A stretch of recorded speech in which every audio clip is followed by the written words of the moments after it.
بالخصوص جو ہمارا نوجوان طبقہ ہے اس کے پاس آج کے دور میں سوشل میڈیا کی اور ٹیکنالوجی کی بہترین فیسلٹیز اویلیبل ہیں، مگر اس کے باوجود وہ اصل دین سے دور جاتے نظر آ رہے ہیں اور بیزار ہوتے نظر آ رہے ہیں۔ آپ کی نظر میں اس کی کیا وجہ ہے؟ مسلک، اس کی ساری وجہ مسلک۔ وہ اگر بریلوی کے ہتھی چڑھ گیا، اس نے یہ نہیں بتانا کہ دین کیا ہے، اس نے سب سے پہلے یہ بتانا کہ دیوبندی کافر ہے۔ وہ کسی شیعہ کے ہتھی چڑھ گیا، اس نے یہ بتانا کہ یہ جو بریلوی ہے دیوبندی ہے، یہ تو ناسمی ہیں، سارے اہل بیت کے گستاخ ہیں۔ حالات حاضرہ کی طرف آ جائیں، بالخصوص جو ہمارا نوجوان طبقہ ہے اس کے پاس آج کے دور میں سوشل میڈیا کی اور ٹیکنالوجی کی بہترین فیسلٹیز اویلیبل ہیں، مگر اس کے باوجود وہ اصل دین سے دور جاتے نظر آ رہے ہیں اور بیزار ہوتے نظر آ رہے ہیں۔ آپ کی نظر میں اس کی کیا وجہ ہے؟ مسلک، اس کی ساری وجہ مسلک۔ ایک بندہ کلبز میں جاتا تھا، شراب پیتا تھا، بدکاری کرتا تھا، اب وہ دین کی طرف آ گیا، اللہ نے ہدایت دی۔ جی بالکل۔ اب وہ دین کی طرف آئے گا تو وہ کسی دیندار کے پاس جائے گا نا، جائے گا کہ نہیں جائے گا؟ نیچرل بات ہے، جائے گا۔ وہ اگر بریلوی کے ہتھی چڑھ گیا، اس نے یہ نہیں بتانا کہ دین کیا ہے، اس نے سب سے پہلے یہ بتانا کہ دیوبندی کافر ہے جی اور یہ گستاخ ہے، شیعہ گستاخ ہے، صحابہ ہے، اہل حدیث گستاخ آئمہ کا ہے، آئمہ فقہ کا۔ وہ اگر دیوبندی کے ہتھی چڑھ گیا، اس نے سب سے پہلے یہ بتانا ہے جو بریلوی ہے یہ تو بدعتی ہے، شیعہ یہ کافر ہے، ٹھیک ہے، اہل حدیث ہے یہ تو گمراہ ہے۔ وہ کسی شیعہ کے ہتھی چڑھ گیا، اس نے یہ بتانا ہے کہ یہ جو بریلوی ہے دیوبندی ہے یہ تو ناسمی ہیں، سارے اہل بیت کے گستاخ ہیں۔ جی اور اہل حدیث تصویر فارغ، کسی اہل حدیث کے ہتھی چڑھ گیا اور اس نے بتانا ہے کہ یہ جو بریلوی ہیں یہ مشرک ہے، دیوبندی گمراہ اور بدعتی ہیں، شیعہ تو اعلیٰ درجے کے کافر ہیں۔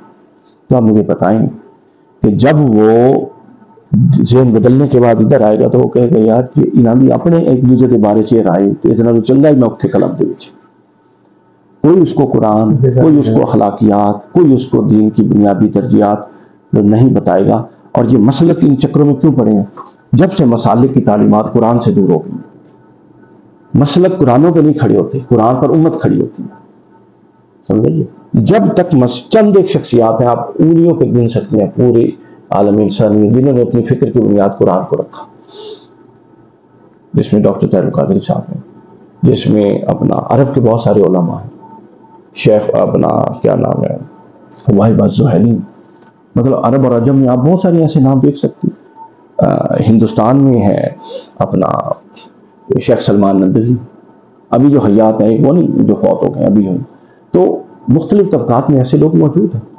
اور اچھا مزے کی بات دیکھیے، جو اپنی بنیاد فکر قرآن پہ رکھتا ہے وہ مسلکوں کو اون ہی نہیں کرتا۔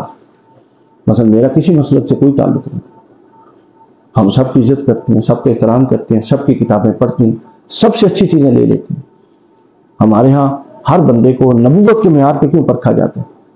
آپ کو ایک کوئی شخصیت ہے مذہبی بڑی، اس کی 90 باتیں بڑی اچھی ہیں یار، کام نہیں ڈاکٹر صاحب نے کرنا چاہیے، اس کی بنیاد پہ پوری شخصیت کو اٹھا کے پھینک دیں، تو یہ نبوی معیار پر پرکھنا ہے نا؟ جی بالکل۔ بھائی کوئی معصوم تو ہو نہیں سکتا، غلطیاں تو ہوں گی، اور پھر یہ بھی نہیں منگان کہ یہ غلطی آپ کے خیال میں ہے یا ایکچولی بھی غلطی ہے، یہ بھی تو ہو سکتا ہے آپ غلطی سمجھ رہے ہیں اور غلطی ہو ہی نہ، تو لہٰذا یہ طریقہ کار درست نہیں ہے۔ نوجوان بیزار مسلکوں کی وجہ سے ہوئے، نوجوان پھر آگے بیزار کیوں ہوئے؟ دوسری سمجھ، نوجوان کو کیا چاہیے اس وقت؟ سب سے بڑا چیلنج معاشی چیلنج۔ نوجوان دیکھتا ہے جس کے منہ پہ داڑھی ہے، جس کے سر پہ پگڑی ہے، وہ سب سے پسماندہ تب زندگی گزار رہا ہے، نہ اس کے پاس گاڑی ہے، نہ اس کے پاس اچھا گھر ہے، نہ اس کے پاس اسٹیٹس ہے، وہ کیوں آئے؟ یہ بڑی ریئلسٹک اپروچ ہے، اور ہمارے یہاں مذہب کا پیراڈائم کیا متعارف کروا دیا گیا ہے؟ جب یہ کامیابی کی طرف نہیں لے جا سکے، انہوں نے کہا ہے ناکامی پہ صبر کرو، صبر کی آیتیں وہاں پڑھانی ہیں۔ ناکامی سے کامیابی کی طرف قرآن لے جانے آیا تھا، انہوں نے ناکامی پر راضی رہنے کے لیے قرآن سے صبر کی آیات سنا دی اور صبر کی فضیلت بیان کرنی شروع کر دی۔ آئی سمجھ؟ جی بالکل۔ یعنی یہ ایسے ہی ہے کہ آپ کی شرٹ کو میں پھاڑوں اور یہاں سے اس کی جراب بنا لوں، آپ کہیں گے بھائی یہ تو اوپر پہننے کے لیے آئی تھی، آپ نے جراب کی بنا لی، میں کہوں گا بس بن گئی ہے، میں نے بنا لی۔ آؤٹ آف کانٹیکسٹ چیزیں لے جاتے ہیں۔ قرآن اس لیے آیا تھا، اللہ فرماتا ہے کہ تمام بنیادی معاشی ضروریات میں نے دے دی ہیں، اب اگر کوئی بھوکا سوئے گا تو کہیں استحصال ہو رہا ہے، اب استحصال کے خلاف آواز اٹھانے کی بجائے ہمیں یہ بتا دیا جاتا ہے تمہاری قسمت اچھی غربت ہے بھوکے، جہالت میں ہمیں یہ بتا دیا جاتا ہے جی وہ کوئی نہیں، اللہ کی تقسیم ہے، یہ مرنا ہی جاہل ہے۔ تو مسلمان آج کا اپنا ہر گناہ، اپنی ہر بے وقوفی اللہ کے کھاتے میں ڈال رہے ہیں۔ تو نوجوان کیوں آئے؟ جب اس کو اٹریکشن، آپ دیکھیں آپ جاب پہ جاتے ہیں انٹرویو کرنے 4 جگہوں پہ، کہاں پہ اپلائی، کہاں پہ حامی بھرتے ہیں کام کی؟ جہاں آپ کو اپرچونٹی ملتی ہے، جہاں آپ کو ملٹی قسم کا پیکیج ملے. تو نوجوان دین کی طرف کیوں آئے؟ اس کے اندر دین کے اندر تو اس کو یوٹیلیٹی نہیں نظر آ رہی. لہٰذا نوجوان بیزار ہوگا اور آگے اور بیزار ہوگا اگر ہم نے اپنی روش نہ بدلی. علی بھائی یہاں پر میں آخری سوال گفتگو کا یہ لانا چاہوں گا کہ ہمارے سوشل میڈیا پر بالخصوص اگر ہم دیکھیں تو فرقہ واریت کو ایک ٹول کے طور پر بھی یوز کیا جانے لگا ہے بدقسمتی سے. لوگ سوشل میڈیا پر وائرل ہونے کے لیے جان بوجھ کر ڈیلیبریٹلی جو مختلفی معاملات ہیں دیگر مسالک میں ان کو وہ جان بوجھ کر پبلک کے سامنے لاتے ہیں، ہائی لائٹ کرتے ہیں اور پرومیننٹ ہو جاتے ہیں. تو نوجوانوں کے لیے آپ کیا نیا عمل دینا چاہیں گے کہ وہ ایسے عناصر سے کیسے بچیں؟ ان کے لیے کیا پالیسی گائیڈ لائن آپ دینا چاہیں؟ جس قوم میں ہم رہتے ہیں یہ زوال پذیر معاشرہ ہے، بدقسمتی سے تنگ نظر قوم ہے اور غلام ذہنیت کے لوگ ہیں. تو غلام اور پست ذہنیت کے لوگوں کو پست چیزیں اپیل کرتی ہیں. آپ ایک محلے میں دکان بناتے ہیں، ٹھیک ہے، اس دکان پہ اگر آپ کو آپ کی ڈیمانڈ ہی کسی 3rd کلاس کوالٹی کی شے کی ہے، آپ چاہے 1st کلاس بیٹھ جائیں کوئی لے گا. آپ کے ساتھ ایک اور دکان کھولے گا، وہ 3rd کلاس چیز بیچے گا، وہ امیر ہو جائے گا. آپ کہیں گے یار میری مجبوری ہے. یہ مجبوری کی بن گئی.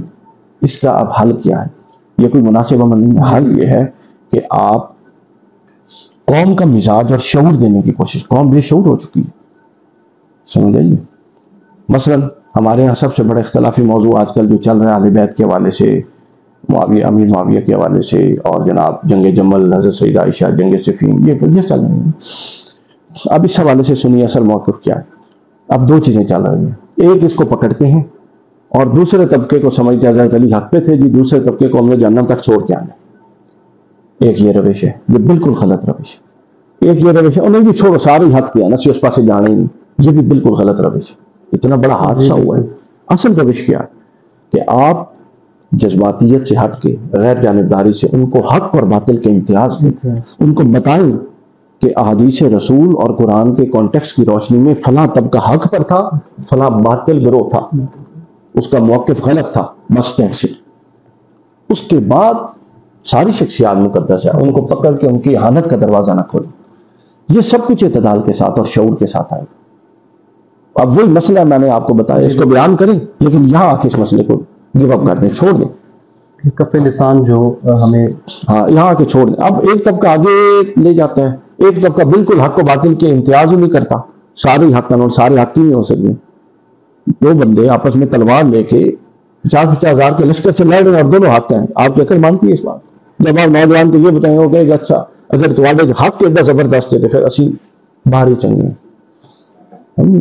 تو لہٰذا طریقہ کار یہ ہے، پہلے تو قوم کا مزاج بتا. اب میرے آپ یوٹیوب چینل آپ نے وزٹ کیا ہے، قرآن مجید کے حوالے سے میری ایک کتاب آ رہی ہے 365 اصول. قرآن کے 365 اصول، سال کے 365 دنوں کی مناسبت ہے. ہر روز ایک اصول، یعنی قرآن سے لوگوں کو جوڑنے کی کوشش کر رہا ہوں. اچھا ایک کلپ وہ چڑھتا ہے، ایک کلپ کسی اختلافی موضوع پہ چڑھتا ہے. آپ دونوں کی ویور سے دیکھ لیا کریں، وہ 700 پہ کھڑا ہوتا ہے اور وہ 700 کے پہ کھڑا ہوتا ہے. بالکل ایسے قوم کا مزاج بن گیا، کیا کریں؟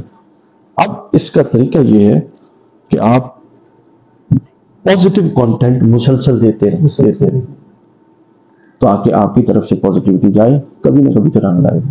جی بالکل علی بھائی، جو آپ نے بات شروع میں کہی تھی کہ ثابت قدمی ہونی چاہیے، تو اختلافات کی گنجائش تو ہمیشہ رہتی ہے.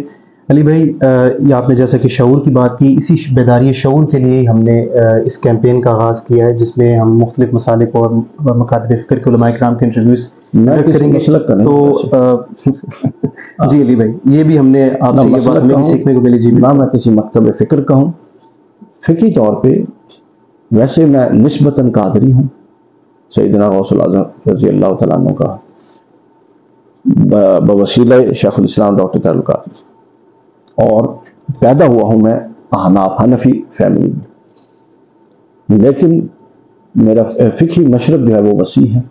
مثلا کوئی مسئلہ پیش آتا ہے تو سب سے پہلے قرآن مجید ہے، اس کے بعد آپ کے پاس احادیث ہے، اس کے بعد میں امام اعظم ابو حنیفہ سب سے پہلے، پھر امام شافعی علیہ الرحمہ، پھر امام مالک، پھر امام احمد بن حنبل کی رائے کو لیتا ہوں، پھر امام جعفر صادق یعنی فقہ جعفریہ کی جو رائے ان کو ساروں کو سامنے رکھتا ہوں.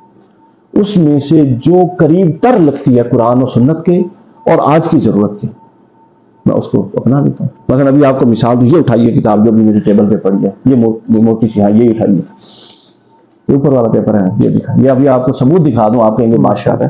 یہ کتاب الرسالہ ہے, امام محمد بن ادریس الشافعی, امام شافعی کی کتاب ہے. پہلی کتاب جو اصول فقہ پر تاریخ اسلام میں مرتب ہوئی وہ امام شافعی کی. اب میں تو بتایا میں حنفی ہوں, لیکن اصول فقہ امام شافعی کی, چونکہ ابھی میں سب کے اصول فقہ پر ایک سیریز مرتب کر رہا ہوں, بتاؤں گا کہ امام شافعی نے ایک ہی آیت سے حکم مختلف کیوں نکالا, امام مالک نے اسی آیت سے حکم مختلف کیوں نکالا, امام احمد بن حنبل نے اسی آیت سے مختلف کیوں نکالا, امام ابو حنیفہ نے اسی آیت سے مختلف کیوں نکالا. کوئی تو بنیادیں تھی, وہ بنیاد اصول تھی. جب وہ اصول امت پڑے گی تو امت کو سمجھ آ جائے گی کہ یہ سب تو بڑے اچھے اور اعلیٰ لوگ تھے اور سب اخلاص کا پیکر تھے, اور ہم نے ان چیزوں کو بنیاد بنا کے آپس میں لڑائی شروع کر دی, ایک دوسرے کو جہنم میں بھیجنا شروع کر دیا. تو لہٰذا آپ سب کو پڑھیں, میں بھی سب کو پڑھتا ہوں, اکثریت مسائل میں احناف ہی کو فالو کرتا ہوں, چونکہ امام اعظم ابو حنیفہ علیہ رحمت کی رائے بڑی ہی لاجیکل اور بڑی ہی اپ ٹو دا مارک ہوتی ہے. جتنا لاجیکل اپروچ کا, ریزننگ کا فقہ حنفی کے اندر لحاظ رکھا گیا, دوسروں میں نہیں رکھا گیا, لیکن اس کے باوجود بہت ساری چیزوں میں کر لیتا ہوں. مثلا ابھی آپ دیکھیں میرے یوٹیوب چینل پہ پڑا ہوا ہے نمازوں کو جمع کرنے کے حوالے سے, میں نے بتا دیا, جمع سوری بھی ہے اس میں, جمع کی بھی ہے, میں دونوں کا قائل ہوں. لیکن جمع سوری کا تو سارے قائل ہیں. جمع سوری یہ ہوتی ہے کہ آپ زور کو اتنا آگے لے جا کے پڑھیں کہ زور اور اثر پڑھیں, لیکن لگ رہا ہو اکٹھا, حقیقتاً زور اپنے وقت میں پڑے گی آخری وقت میں, اور اثر اپنے ابتدائی وقت میں. اور جمع کی یہ ہے کہ آپ کسی دوسری کے وقت میں دونوں جمع کریں, تو بغیر عذر کے یہ جمع کرنا جائز ہے, لیکن عادتاً جمع کرنا جائز نہیں, آپ عادت ہی بنا رہے ہمارا.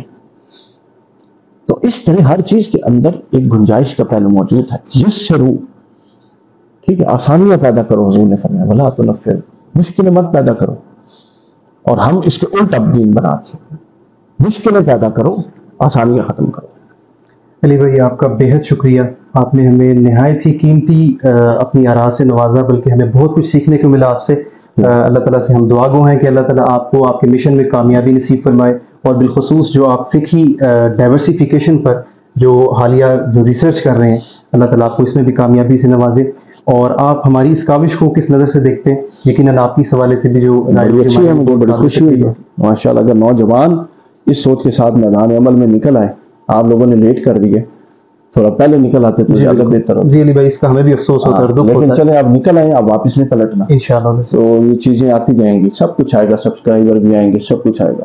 یہ نہیں دیکھنا کہ کم لوگ دیکھ رہے ہیں یا زیادہ لوگ دیکھ رہے ہیں, یہ دیکھنا ہے کہ 5 لوگ بھی دیکھ رہے ہیں, اور اگر ان میں سے ایک پر بھی اثر ہو جاتا ہے تو آپ کا کام ہو گیا. ٹھیک ہے نا, آپ نے اپنا حصہ ڈالنا ہے. نتیجہ خیزی بندے کے ہاتھ میں نہیں ہوتی. ہم مایوس ہو جاتے ہیں رزلٹس نہیں آ رہے, جبکہ رزلٹ دینا تو خدا کے ہاتھ میں. ہم اللہ کا کام اپنے ہاتھ میں کیسے لے سکتے ہیں؟ ہمارا کام اس نے کہا کام کریں. بہت خوب کام کرتے ہیں. علی بھائی thank you so much, thanks again. دوستو, آج کی اس نشست میں علی وقار قادری صاحب ڈاکٹر سے ہمیں بہت کچھ سیکھنے کو ملا. یقیناً آپ بھی اس سے بہت لطف اندوز ہوئے ہوں گے, اور بہت کچھ آپ کو سیکھنے کا موقع ملا ہوگا. اگلی نشست کے لیے ہمیں اجازت دیجیے. والسلام علیکم.